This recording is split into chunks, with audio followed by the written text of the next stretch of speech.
दोस्तों, आपको बाबा राम आश्रय के चैनल पर स्वागत है। आज हम देवताओं के बारे में आपको बताने वाले हैं। जो जैसे कि बाप दादा उनकी पूजा करते रहते हैं, जो वेदीदार देवता रहे हैं अपने घर का, उनको बाप दादा जैसे पूजा करते रहते। बच्चे लोग भार अगर उठाना चाहते हैं, जैसे कि अचानक उनका देहांत हो जाता, वो अपनी ज़बान देवताओं में से नहीं काट पाते हैं।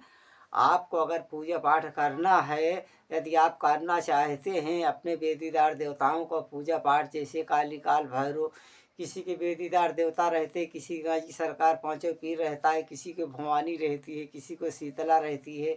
मतलब आप जैसे भार उठाना चाहें, पहले आप किसी सही गुनिया से जाकर संपर्क कीजिए। सही गुनिया जान लेना कि हाँ ये सही गुनिया है। उसके माध्यम से अपना कार्य घर का करवाइए। पहले घर से जो देवताएं बहुत दिन जैसे छूट जाते हैं, उनका कोई मान और सम्मान नहीं देता है, तो पूरे घर में भटकने लग जाते हैं। चारों तरफ उनका जलवा हो जाता है। हाँ, वो भूत प्रेत के सायों में लिपट जाते हैं। जैसे आप गुनिया के पास जाइए और उनको सफा करवाइए। उसमें से जो पहले पुरान जड़ से जो देवी देवताओं को पूजा पाठ कर रहा था, उनको भी उसमें से आप अलग करवा दीजिए। आप अलग करवा देंगे, उनका जबान उसमें से कटवा कर जो पूजा पाठ करना चाहता है, हाँ, उसके जबान पे आप करवा दीजिए। जब आप भूत प्रेत को देवी देवताओं से आप काट के निकलवा देंगे, जो उसमें की मट्टी बचेगी, मतलब जो सेवकदार मट्टी रहती है, जो पहले के जड़ में पूजा पाठ उनको किए रहते हैं, उनको जब अलग करवा दीजिए। आप मिट्टी मुर्दा को ले जाकर बैठा दीजिए।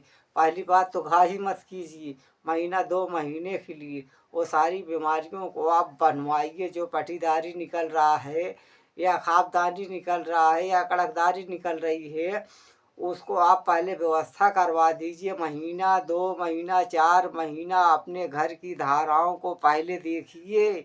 क्या हमें देवी देवताओं के ही वजह से तकलीफ पड़ रही थी?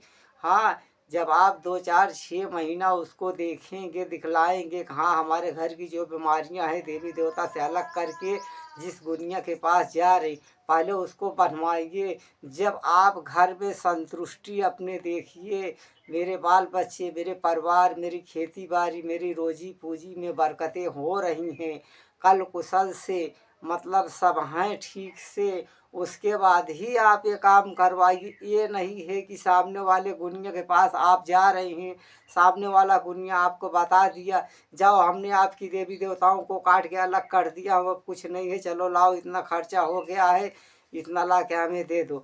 मतलब इस तरीका आप काम ना करें। पहले देवी देवताओं को जब निर्छल कराएं तो उसको आप बंधवा दीजिए। जो बीमारी उसमें से कटवाएं, बनवा दीजिए। जब घर में संकट रहेगा, अधिक मात्रा में, तभी आदमी देवी देवताओं के बारे में इंसान सोचता है कि मैं भी अपनी देवी देवताओं का भार उठा लूँ। हो सकता है हमारे घर से मतलब भूत प्रेत का साया चला जाए। हाँ, तो उसको पहले कटवा कर उस गुनिया से कहिए कि मेरी बीमारी को जो हमारे घर में, उसको पहले बांधिए। हम लोग को संतुष्टि जब मिल जाएगी, तभी तो हम लोग को यकीन होगा कि हाँ, कि हमको अब संतुष्टि मिल गई है, हमारे घर की धाराएं पहले से ठीक हो गई है। तब आपको यकीन हो जाएगा हमारे वेदीदार देवता भी निर्छल हो गए हैं। पहले भूत में थे तो हम लोग को तकलीफ पड़ रही थी, अब भूत को गुनिया ने काट दिया है, हाँ हमारे घर में बहुत संतुष्टि है। तब जाकर आप कोई कदम उठाएं तो आप ठीक रहेंगे। ये नहीं गए कहें कि गुनिया ने कहा कि हमने सारी बीमारी को काट दिया है, आप जाइए, हाँ अब आप देवी देवताओं का भार उठा लीजिए। नहीं, उसको 2 महीने 4 महीने 6 महीना अपने घर की दास्तान को देखिए, उसके बाद कोई कदम उठाइए। समझ रहे हो कि नहीं? नहीं तो अधिक मात्रा में आप परेशान हो जाएंगी। इससे परेशानी से कोई आपको रोक नहीं पाएगा। एक बात मेरी याद रखना, कभी भी काम कराओ ना, देवी देवताओं को निर्जल कराने के बाद भूत को बनवा देना है आपको। जब आपके घर में संतुष्टि रहेगी तभी आप अगला कदम उठाएंगे, नहीं आगे की तरफ कदम नहीं उठाएंगी। ठीक है, जब आपकी आंखों के सामने आ जाएगा तभी आपको कदम उठाना है। वो भी जब देवी देवताओं को आप भार उठाएंगे, हाँ, जब आपकी आंखों के सामने आज ये नहीं देवी देवताओं के जरिए ही से मर जाए, स्वयं आपका फर्ज ये भी बन रहा है, आपने उस ईश्वर को, परम पिता परमेश्वर की भी खिदमत करना जरूरी रहता है। ये नहीं है कि आप सिर्फ देवी देवताओं में ही उलझे रह जाएं, अपना ही उल्लू सीधा करने में परेशान हो जाएं। नहीं, कहते नहीं सबका मालिक एक है, उसकी भी आप खिदमत कीजिए, उसकी वंदना कीजिए। अकेले में बैठकर तन्हाइयों में, कोई संकट में यदि आप आ गए हैं तो अपने परिवार के साथ बैठकर परमपिता परमेश्वर से आप वंदना कर सकते हैं, उनसे विनती कर सकते हैं, हे मालिक तो हमें सच्ची मार्ग पे चला, हे मालिक तो हमें अच्छे राहों पर चला, हर बिगड़ी को बेरे बना, हमारे दोस्त दुश्मन इति मिति मैं आपके सहारे छोड़ दिया हूँ। मालिक हमसे कोई गुनाह ना हो पाए, हमसे कोई खताएं ना होने पाए। हे मालिक तू अंतर्जामी है, हे मालिक तू सबको देखने वाला, हे मालिक तू सबको देने वाला।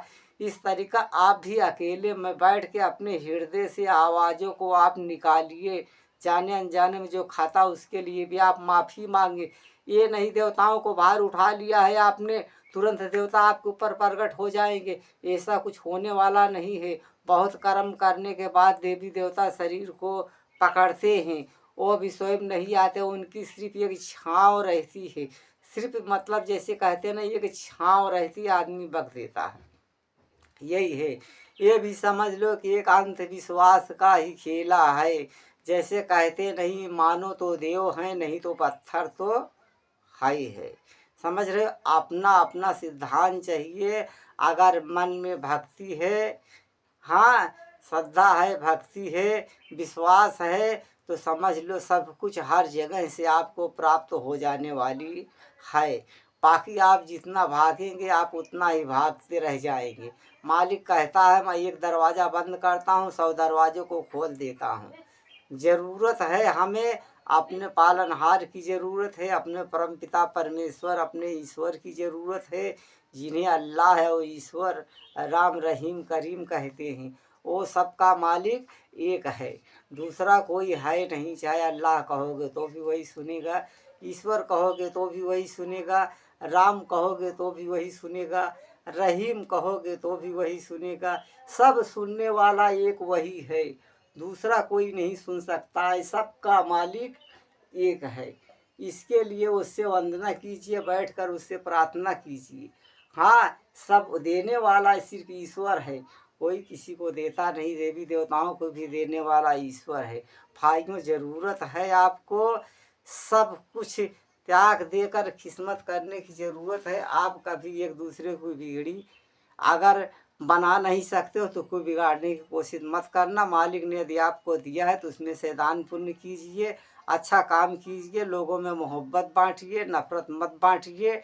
हाँ, आप कभी भक्ति करें तो किसी को दिखाने के लिए कोई भक्ति आपको नहीं करना है, अपने मालिक को दिखाने के लिए भक्ति करो, जिसमें आप सक्षम रहेंगे, हमेशा सुरक्षित रहेंगे। कोई अहंकार मत लाइए, क्योंकि अहंकार दिलाना शैतान का काम है, अहंकार को खा जाना ईश्वर का काम है।